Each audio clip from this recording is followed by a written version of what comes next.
Hello everyone, let's take a look at this examination. This is a September 2020 mathematics exam. Question number 1 reads, the total number of red cards issued per country to a player during a soccer competition are given in the table below. So we've been given some columns that are incomplete, and the question says calculate the estimated mean of the number of red cards per country. Now, whenever you are working with group data like this, there is a process that needs to be followed that we can use to calculate the estimated mean. So the first thing we should do is add up all of the countries. So the total number of countries is going to be simply the sum of all of these values in this column. So if you add all of them up, we'll get 55. Next, we want to complete the midpoint column. And what midpoint are we referring to? Well, we are referring to the midpoint of the interval in this column here. So between 0 and 2, the midpoint between 0 and 2 is simply going to be 2 plus 0 divided by 2, which is 1. So the midpoint here is 1. Then the midpoint for the next one will be 3. Then it's going to be 5. Then 7. Then 9. Now the last column is f dot x, which simply means to multiply. So we need to multiply the number of countries and the midpoint. So 27 times 1 is 27. Then 15 times 3 is 45. Then 5 times 5 is 25. 5 times 7 is 35. 3 times 9 is 27. And we need to add this up. So the sum of this is 159. Now the estimated mean,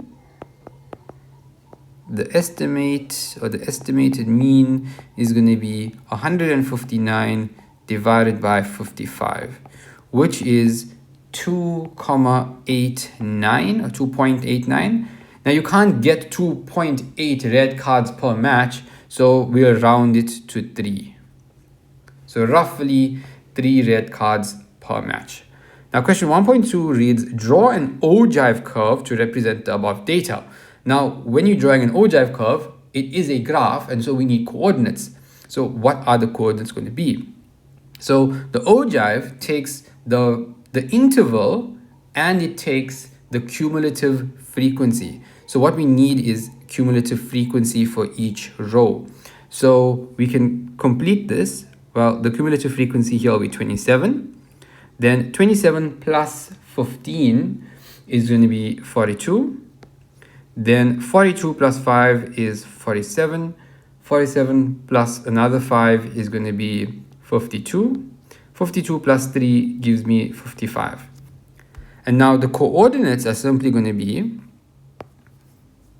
2 and 27, 4 and 42, 6 and 47, 8 and 52, 10 and 55. So if we are going to draw this ogive, I'm going to sketch it to the best of my ability here. Here I'm going to put in my intervals, which are going to be the number of red cards. I'm going to go here in 2. So 2, 4, 6, 8, and 10. Then I'm going to go up here in, let's go 10s. That should be fine. 10, 20, 30, 40, 50, and 60.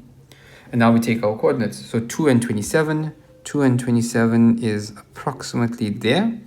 4 and 42 is approximately here.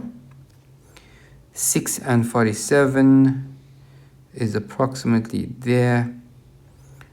8 and 52 is approximately there. And then 10 and 55 is approximately there. Now remember, if there are no matches or no countries, there are going to be no red cards. So we will join this to the 0, 0 or to the origin. And so my ogive will look something like that. Now, obviously, I haven't drawn it exactly to scale, so it may look slightly different on your page. Now, question 1.3, calculate the interquartile range of the number of red cards issued per country in the competition. Now, what we want to do here is firstly, figure out what Q3 and Q1 are going to be, because IQR, the interquartile range, is equal to the difference between them. So to calculate Q3 is 3 quarters into the total number of countries plus 1. Then the Q1 is going to be a quarter into the total number of countries plus 1. So 3 quarters into 55 plus 1 is 42. So the 42nd position. And Q1, that's going to be the 14th position. So to figure out the 42nd position, we have a coordinate that's going to help us here. We know the coordinate. So 42 is approximately there. And we know this coordinate. This coordinate is going to be 4 and 42. So the number of red cards is going to be 4 here. So 4 is Q3. Now the 14th position we have to read off the graph. So 14 is approximately there.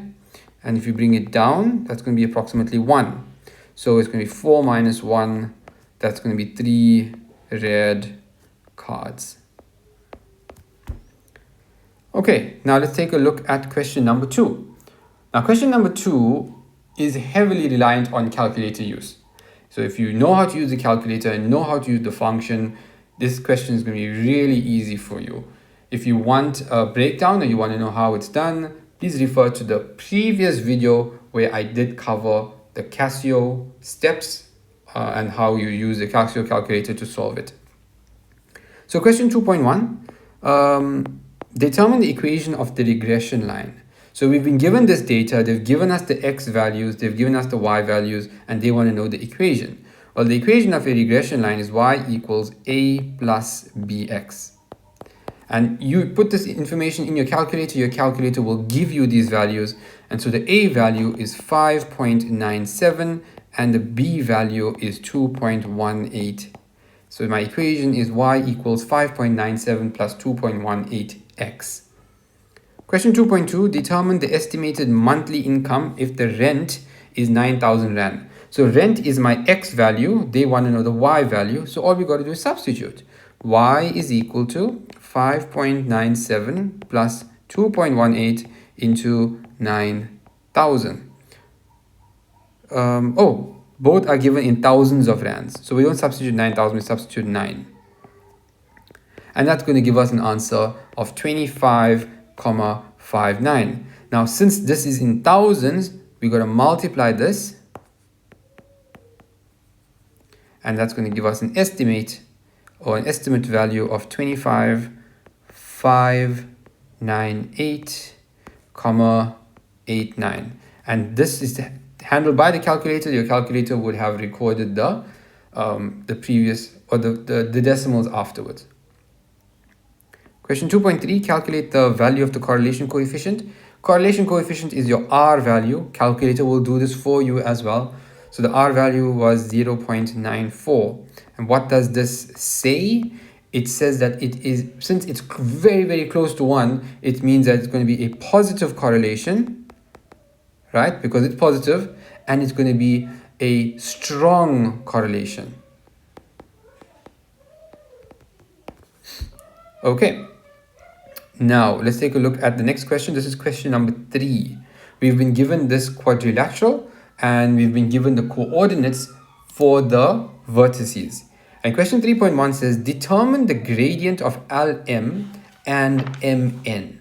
So to calculate the gradient, so 3.1.1, the gradient of LM is going to be 1 minus 0 divided by 1 minus 4.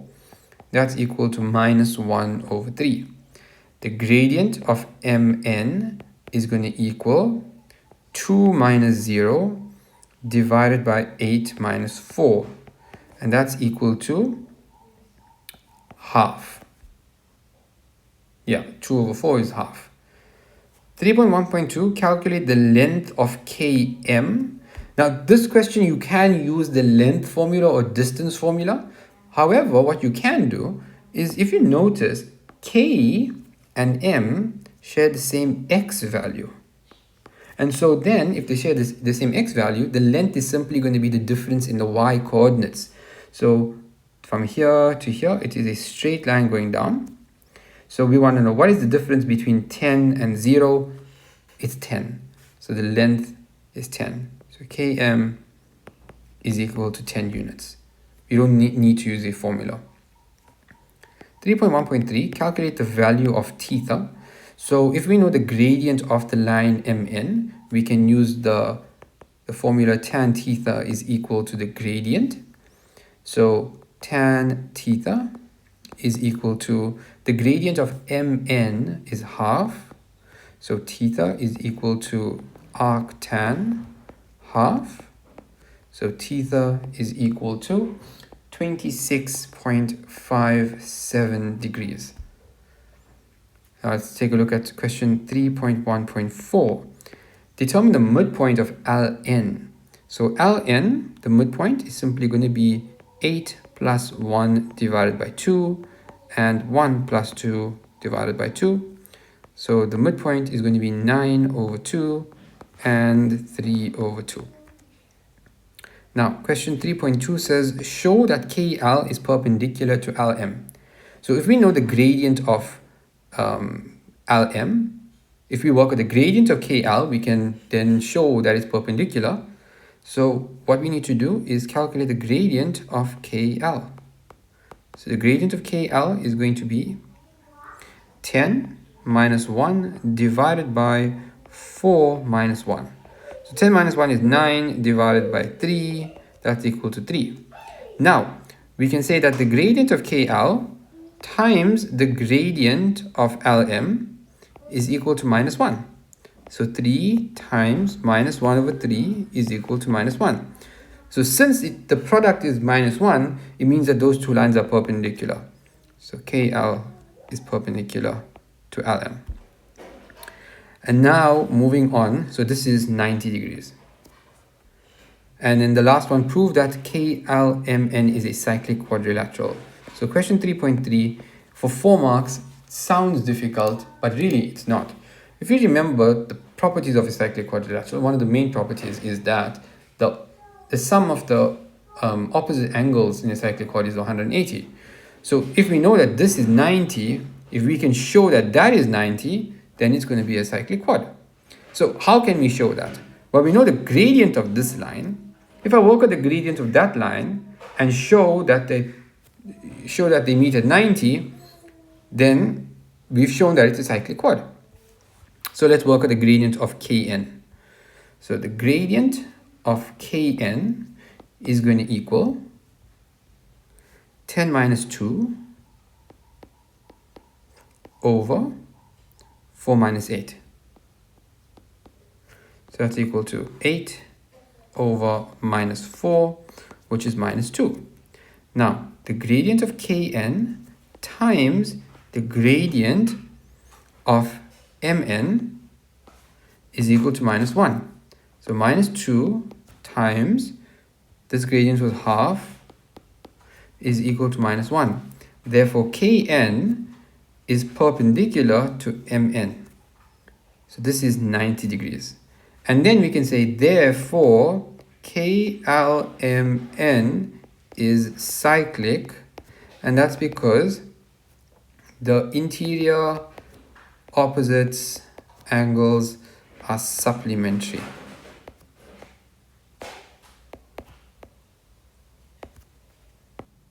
Let's take a look at question 4. In the sketch below, AB is a diameter with coordinates 3 and 2, and B minus 5 and 4 of circle ABC. M is the center of the circle. BC produced meets AT at T. N is a point on the line TA. C is the y-intercept of the circle. Question 4.1, determine the coordinates of M, the center of the circle. Now, we know the coordinate for B, we know the coordinate for A. Those lie on the circumference. So if we use midpoint theorem or midpoint formula, we can calculate the center of the circle.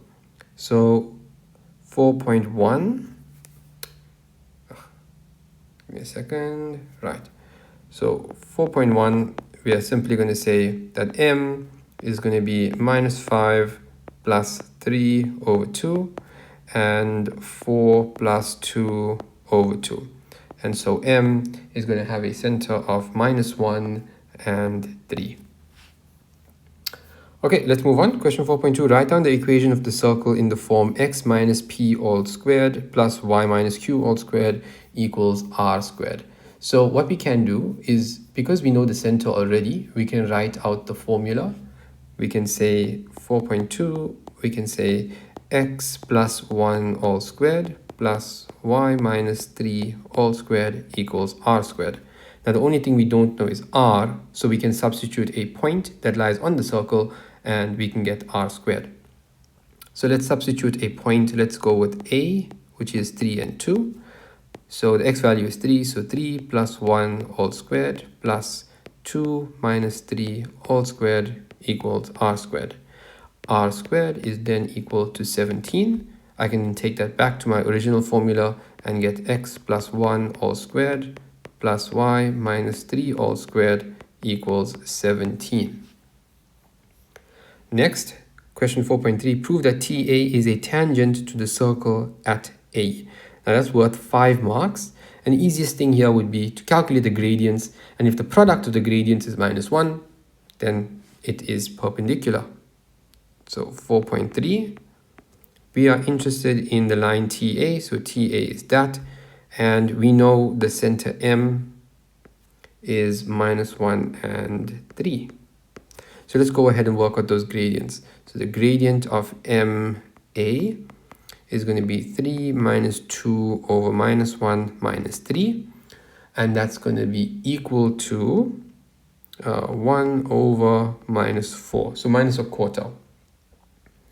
Now let's work out the gradient of AN. Since they tell us that T is, how did they phrase it? So they say here that BC produced meets AT at T. So the same thing is gonna apply. N is a point on the line TA. So if I work out the gradient of the line NA, it's going to be the same as the gradient of the line TA. So the gradient of TA is going to be the same as the gradient of NA. And since I don't know the coordinates for T, it makes it a bit easier for us. So it's going to be 2 minus minus 2 over 3 minus 2, and that's equal to 4. So we can see clearly that the gradient of MA times the gradient of TA is going to equal minus 1, because minus a quarter times 4 is equal to minus 1. Therefore, we can say that TA is a tangent, and the reason is going to be that is the converse, tangent, and diameter.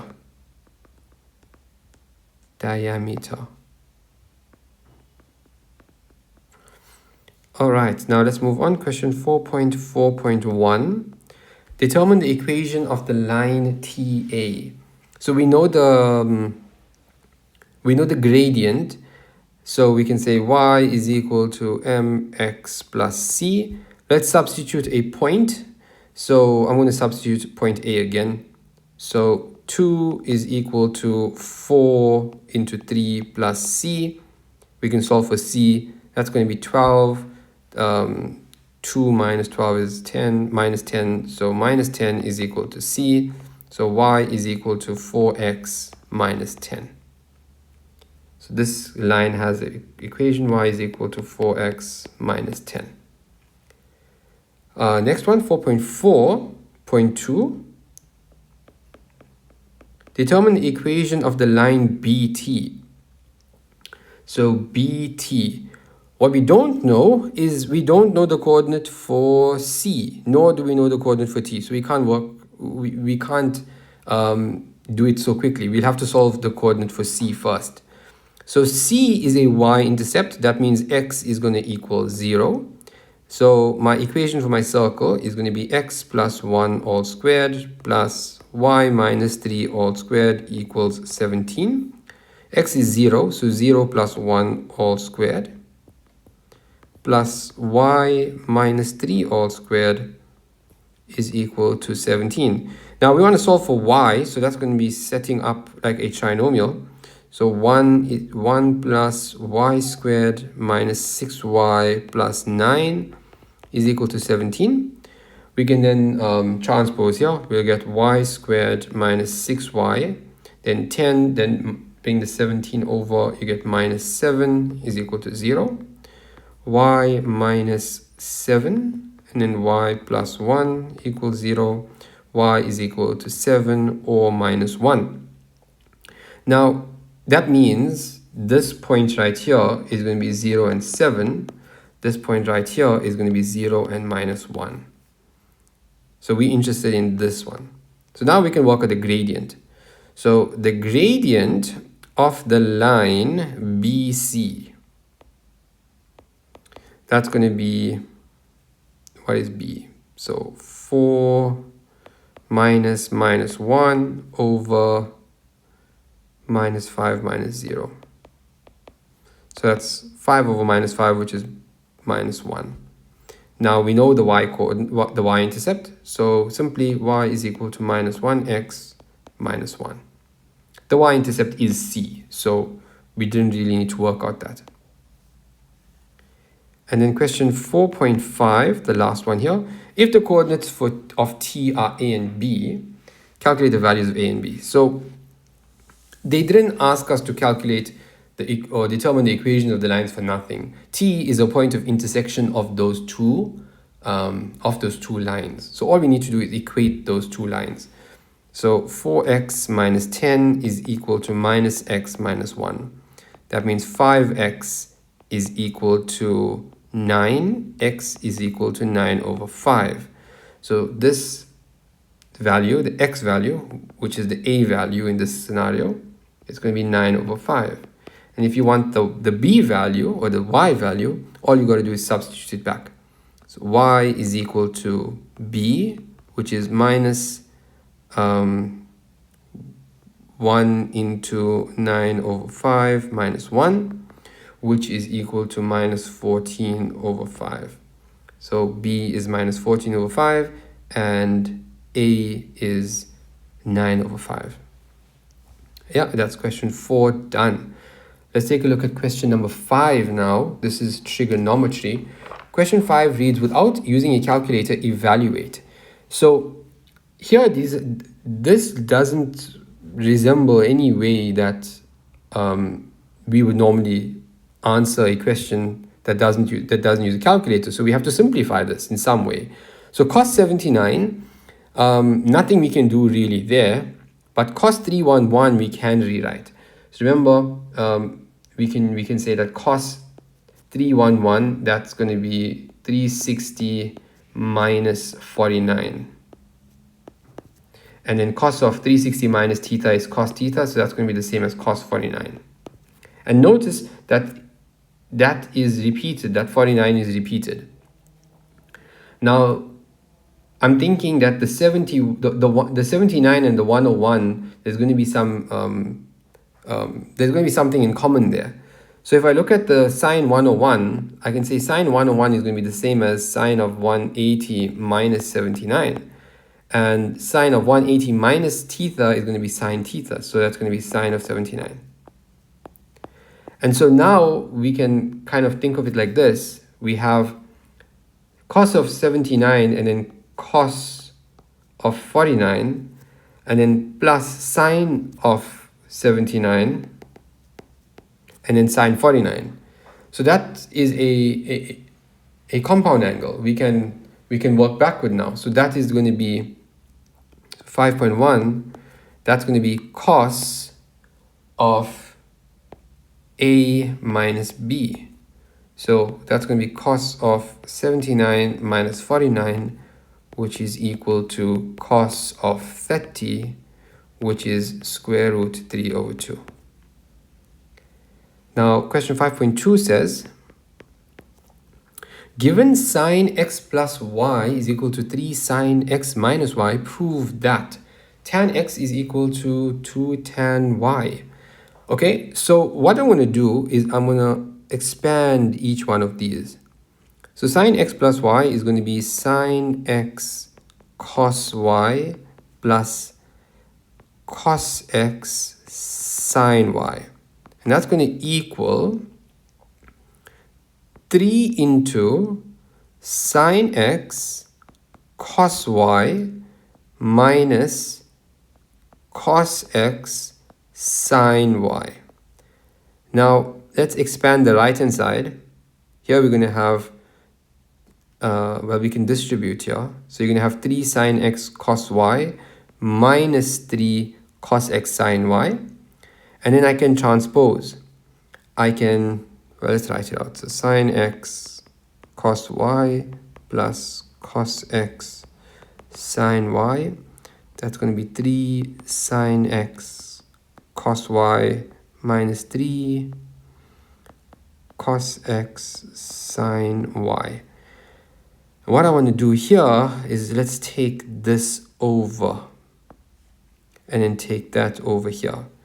So if I do that, I'm going to get 4 cos x sine y equals 2 sine x cos y. Now I can divide everything by 2 and then also divide everything by cos x. So I'm going to divide it by 2 cos x, divide by 2 cos x. And here I'm going to have, that's going to be 2 sine y equals, that's going to disappear. I'm going to have tan x times cos y. Now divide both sides by cos y.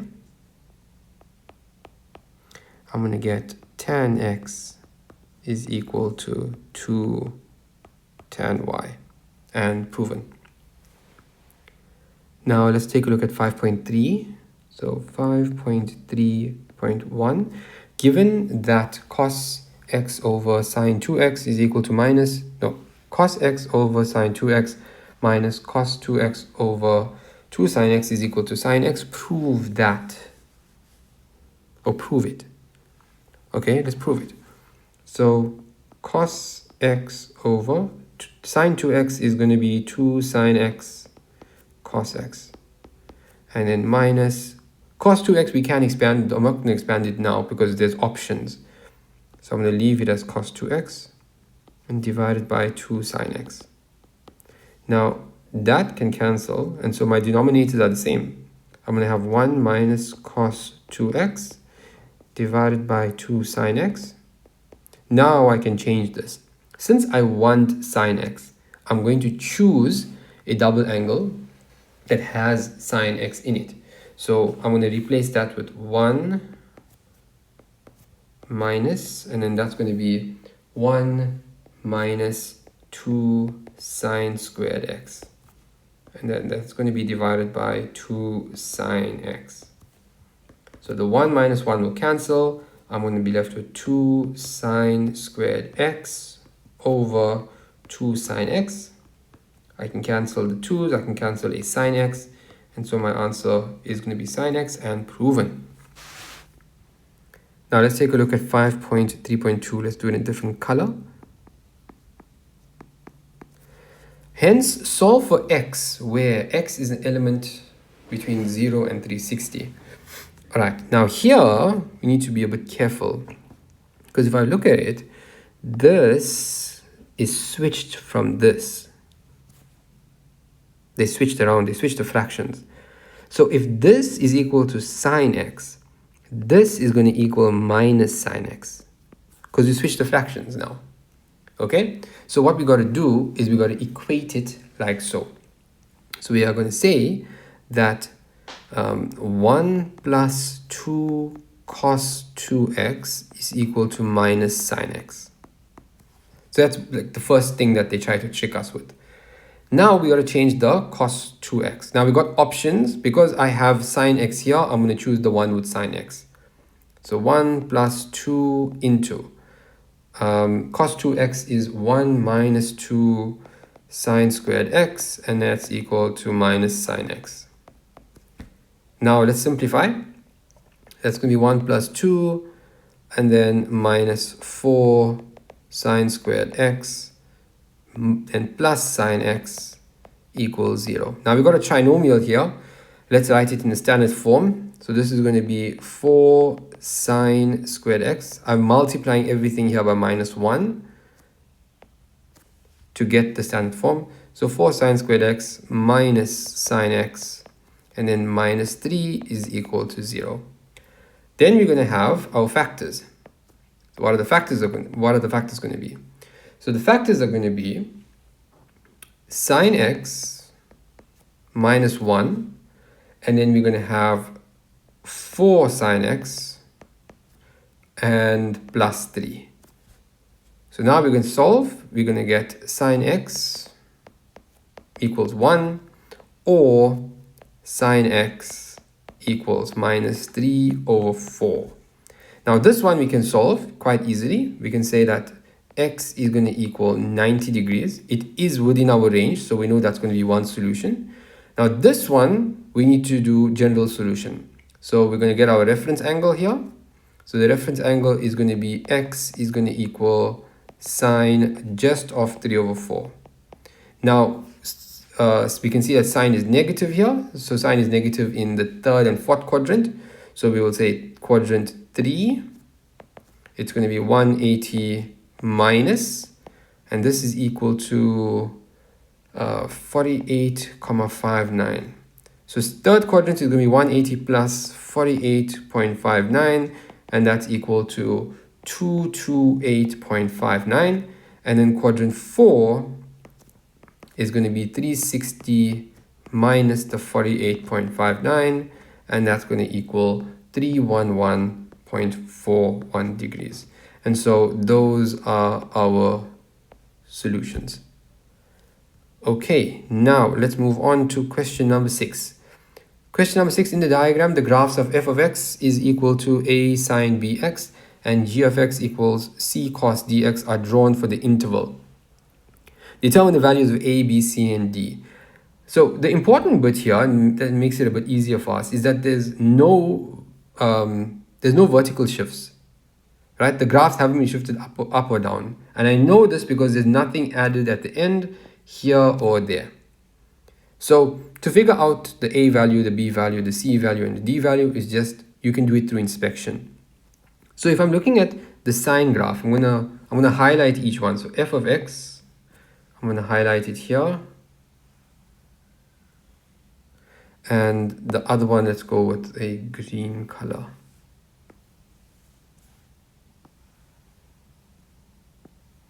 Okay.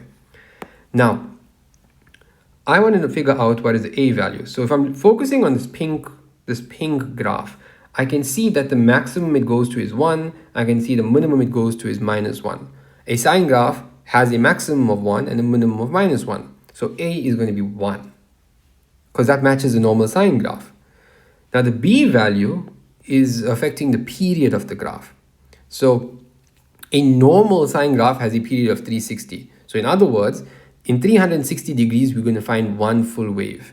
Now, if I look at this pink graph, I can see that I'm having one full wave in 180 degrees. So the b value must be 2. Okay, in other words, you can think of it like this. In 360 degrees, I have 2 full waves. That's why the b value is 2. Now let's focus on the green graph to get c and d.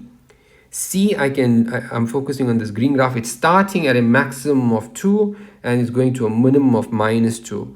A normal cos graph has a maximum of 1 and a minimum of minus 1. So this has been doubled. So the C value is going to be 2. And then the D value affects the period. A normal cos graph has a period of 360. I can see that this graph has one full wave in 360 degrees as well. So the period here is 1. So A, B, C, and D are 1, 2, 2, 1 respectively. Now let's take a look at 6.2. 6.2 says write down the period of G. Well, we've answered it already. One full wave for this cos graph is 360 degrees. Now 6.3.1, determine the values of x in this interval for which f of x is less than or equal to g of x. So in other words, we want to figure out where is the pink graph below the where is the pink graph below the green graph. So the pink graph is going to be below the green graph in which regions? Let me see here. Oh, here we go. We can see right here. In this section, let's go here. From here to here, I can see that the green is above the pink. So the first interval is going to be between minus 90.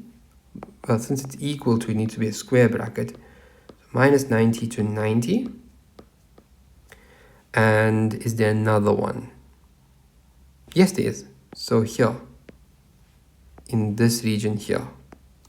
So these regions right here are the ones I'm interested in. So here, that's going to be 270 to 360. Okay. Now let's take a look at the last one. So the last one says f prime x times g prime x is greater than 0, where g of x is positive. So what is this asking? It's asking about the gradients. It's asking where is the gradient of f of x times the gradient of g of x going to be positive. So let's examine. So you can see that g of x has a positive slope here, but f of x has a negative slope here, but a positive slope here. So one solution could be in this section right here. Okay, then we can see that g of x is negative here, f of x is positive there. Then we can see that there's nothing there. Here's another option. So here, that's positive, and this is positive. Okay, and is there another option? Because it's worth 3 marks. Let's see. What about here?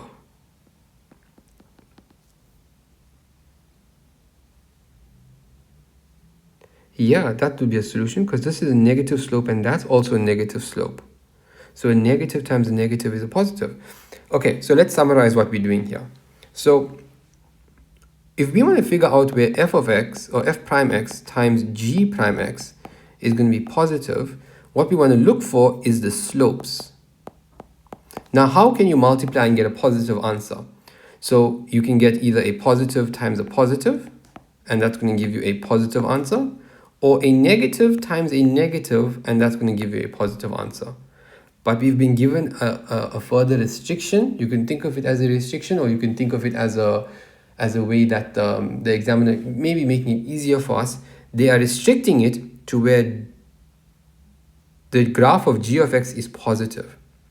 So what we want to look for here is where both graphs are positive, or the gradients of both graphs are positive, or where the gradient of both graphs are negative.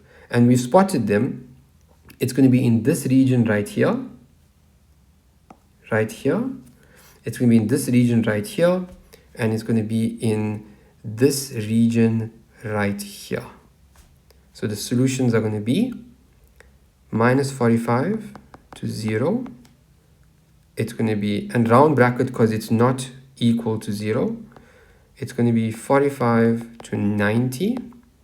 And it's going to be, so halfway here, that's going to be 315 to 360.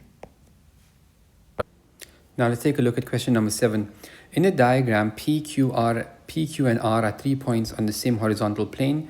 PR is equal to QR, which is equal to M. QPR is equal to X.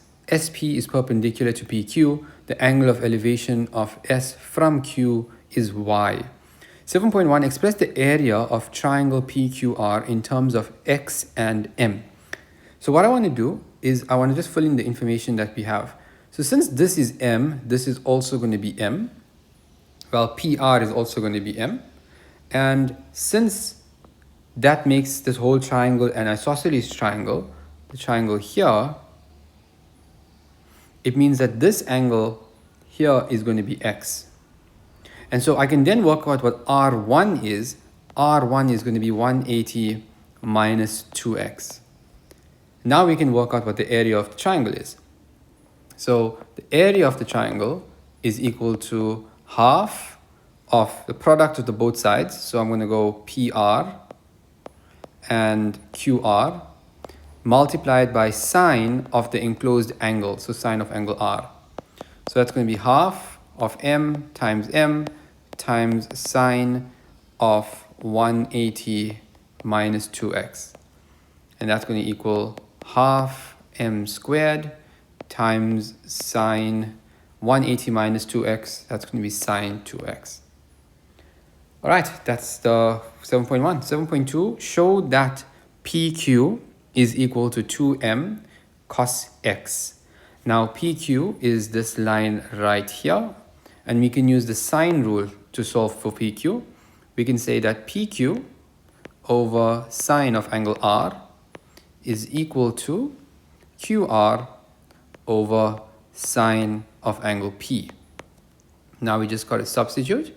PQ is what we want. That's equal to QR. So QR is M, and now multiplied by sine of angle R. R is 180 minus 2x, so sine of 180 minus 2x divided by sine of P. So that's going to be sine of x. Now we can simplify. So M times sine of 2x over sine x. Sine 2x can be expanded, so that's going to be 2 sine x cos x divided by sine x. We can cancel out the sine x. We'll get 2m times cos x, which is PQ. So this is 2m times cos x. Now the last one. Hence prove that SP is equal to 2m cos x tan y. This is a straightforward one, because if we look at this triangle here, this is triangle SPQ. That's 90 degrees. That's angle Y. We can solve for SP. So SP is going to equal, let's rewrite it. So we'll say tan of Y is going to equal opposite. So SP over adjacent, which is QP. Now, why is this not writing? QP. Let's see what's going on here.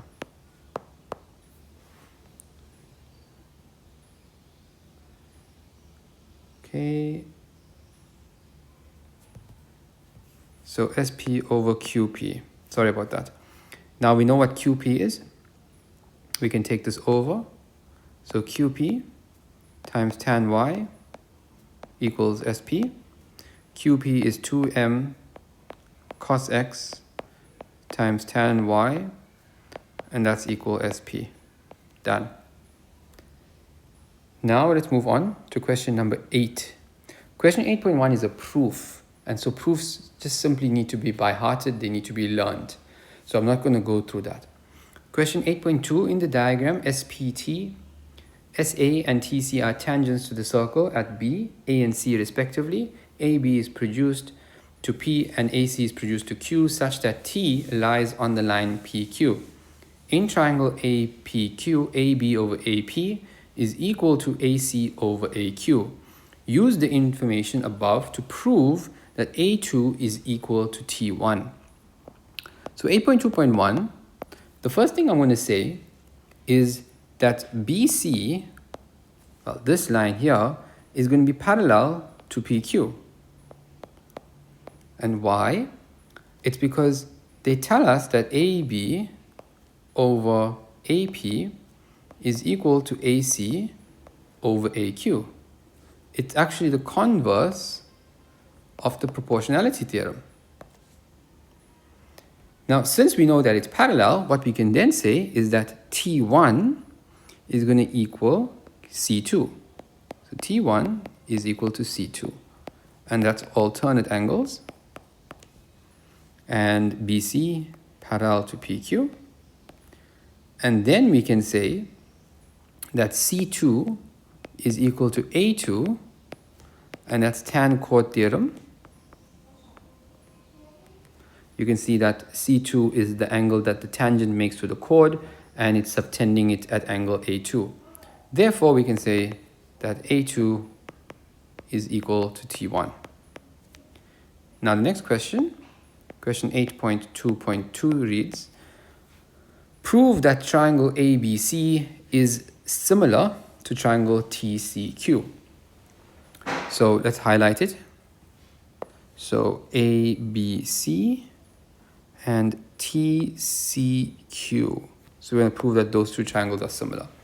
Well, we've already shown that A2 is equal to T1.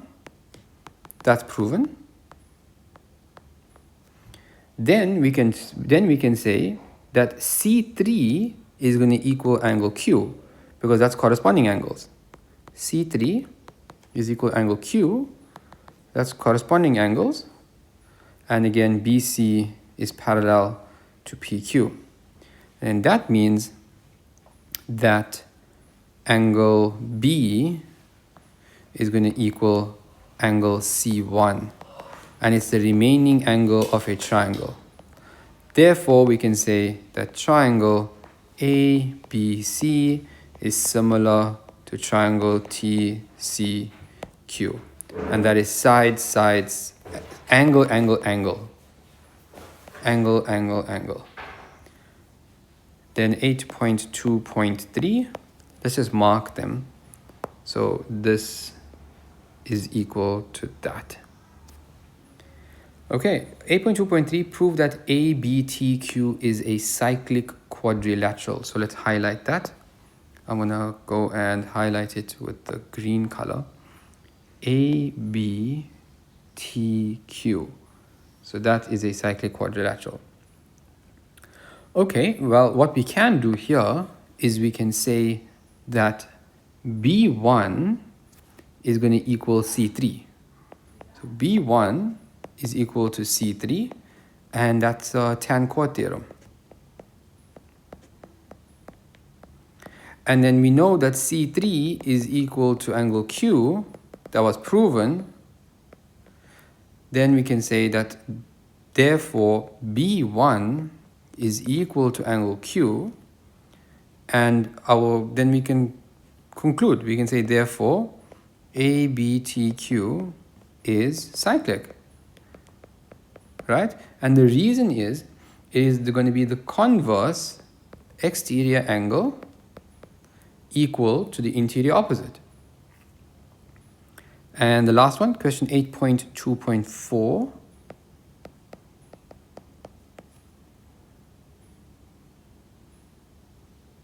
Yeah, let me just highlight this. Right, so we know that they're all the same. Question 8.2.4, prove that TQ is a tangent to the circle TBC at T. Okay, so TQ, this line right here, is a tangent to the circle TBC at T. Okay, so there's the imaginary circle around here somewhere. Okay, so what can we do? We can say that since TS and TC are tangents and they originate from the same point, we can say that this line right here is equal to that line right there. So TC is equal to TB.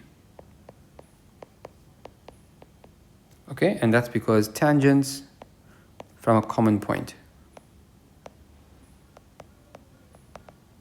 So we've shown that. That means C2 is going to equal B3 because that's an isosceles triangle. So C2 is going to equal B3. And the reason is because isosceles, or you could say angles opposite equal sides. Okay, then we can say that since T1 is equals to C2 and C2 is equal to C3, T1 is going to equal B3 because of converse tan chord. So we can say that T1 is equal to C2, and therefore, well, this was proven, therefore T1 is going to equal B3, and then therefore we can say that it is a tangent. And the reason is converse tan chord theorem. Now question 9 is more of a traditional Euclidean geometry question. In the diagram, M is the center of the circle through A, B, and C. E is on AC, AC bisects MCB, and EB bisects MBC. B2 is equal to X. Now, this information that we've been given here tells us quite a lot about the angles. So, since MB bisects MBC, it means that B2 is equal to B3. That means this is also going to be X. But also, since we know that this is a circle and MB is the radius, MC is also going to be the radius, which means that this length is also equal to that length. It means that MBC is therefore an isosceles triangle, meaning that C2 is also going to be X and C1 is also going to be X. So if we want to work out, determine the size of E2 in terms of X, if we focus purely on this triangle right here, we can simply say that E2 is going to be 180 minus 2x because some angles in a triangle. Now question 9.2, show that BAC is 90 minus 2x. So BAC is this angle right here, and we can figure it out if we know what this angle here is, because remember the angle at the center is twice the angle at the circumference. So if we focus on this big triangle right here, the interior angles, or the angles here and here, are going to be 2x each. So M is going to equal 180 minus 4x, because minus 2x and then minus 2x again. That means angle A is going to be half of that, because angle at the center is 2 times the angle at the circumference. So 180 minus 4x, and that's equal to 90 minus 2x. And then the last one, question 9.3, prove that AE is a diameter of the circle ABE. So this is an imaginary circle. We'll try and draw it maybe something like that. And they want us to show that AE is the diameter. So not too difficult if we understand or look at what we can solve. So since we know that this is 180 minus 2x, we can work out what E1 is. Because since that's a straight line, we can say that E1 plus E2 is going to equal 180. So E1 equals 180 minus E2. Now we substitute, we know what E2 is. So 180 minus 180 minus 2x. So E1 is going to equal 2x. So this angle here is 2x. Now we know what A is. A is 90 minus 2x. And so we can use the property, or we can use some angles in the triangle to figure out what this angle B is going to be. So this one here. So to figure out what this angle here is going to be, we can use some angles in the triangle.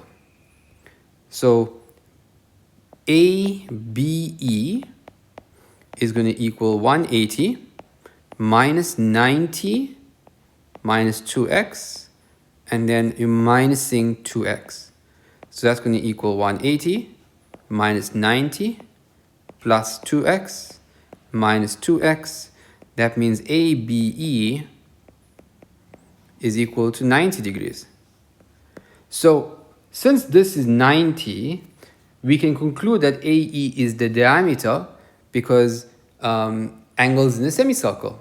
So remember, if you have a circle and you have a diameter, and that diameter will subtend an angle at the circumference, that's going to be 90 degrees. So that is our conclusion. We can say that therefore AE is diameter, and the reason is angles or converse angles in a semicircle. Now let's take a look at question 10. In the diagram, XMN is a straight line and XT is a tangent to the circle. Y is a point on XN so that XY is equal to XT. So let's start with that. If XY is equal to XT, it means that this triangle here is an isosceles triangle, which would then mean that this angle is going to equal that. So let me write that out. So Y1 is equal to T1 plus T2. Next, we've been told that XT is a tangent. So that must mean that T1 is going to equal angle N. Right? And that's tan chord theorem. So far that's from the information we've been given, and let's look at the question. So the first question says prove that YT bisects MTN. So in other words, they want us to show that T2 is equal to T3. Okay, so what I want to do first is I want to write an expression or an equation rather in terms of T3. So I can say that in this triangle here, T3 plus Y2 plus N is equal to 180. Some angles in a triangle. But we know that N is T1. So T3 plus Y2 plus T1 equals 180.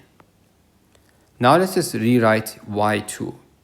So Y2 and Y1 exist on a straight line, and so the angles will equal 180. So Y1 plus Y2 equals 180. That means Y2 is equal to 180 minus Y1. Now let's rewrite that. So T3 plus 180 minus Y1 plus T1 equals 180. The 180s can disappear. And now I can rewrite Y1 in terms of this. So T3, then minus Y1 is T1 plus T2, then plus T1, and that's equal to 0 now. So T3 minus T1 minus T2 plus T1 equals 0. That will disappear. Take that over. T3 is equal to T2. And we've proven it. Now let's take a look at the next question, 10.1.2. XM over XT is equal to XT over XN. Now here, we need to figure out what triangles we are referring to. So here, I can see that it's going to be triangle XMT and triangle XTN. So first I need to make sure, do those triangles exist? So let's highlight it actually. So XMT, yes, that exists. And the other one is XTN. Does XTN exist? Yes, it does. Okay, so we want to basically prove that those two triangles are similar. If we prove that they are similar, then we can easily prove that ratio. So let's get started. First thing we're going to do is we will start by saying in triangle XMT and triangle xtn, right? We're going to first say that angle x is common. So first x is common. So x is common to both. Okay? Then T1 equals n. So T1 equals angle n, and that was proven earlier on. And then that must mean that angle m, and that's going to be m1, is going to equal, that's going to be t. Yeah, that's angle t. So t. And that's remaining angle in a triangle. And then therefore we can say that triangle XMT is similar to triangle XTN. Now we can prove that ratio. So we can say therefore XM over XT is going to equal XT over XN. Done. Okay, now let's take a Now question 10.2, given that my is 20 millimeters, so my is 20 and yn is 50, so yn is 50, and xt is k, so that's k. So if that's k, it means that this entire thing here is also k, since they told us that it's equal. Express xm in terms of k. Well, xm, so 10.2.1, xm is going to be k minus 20. Then 10.2.2, calculate the length of k. So what we'll do is we're going to use the same ratio from here. So we're going to say xm, so k minus 20, divided by xt, xt is k, is going to equal xt, so that's k again, divided by xn. Now we don't know what xn is, but we can figure it out. So if this is k minus 20, then xn is going to be k minus 20 plus 20 plus 50. And that's going to equal k plus 50. Then we can go and substitute it here. So k plus 50. Now cross multiply. So k minus 20 and then k plus 50 is equal to k squared. Then we just need to expand this. So k squared plus 30k minus 1000 equals k squared. That can cancel with that. 30k is equal 1000. K is equal to 1000 over 30, which is equal to 33.33 millimeters.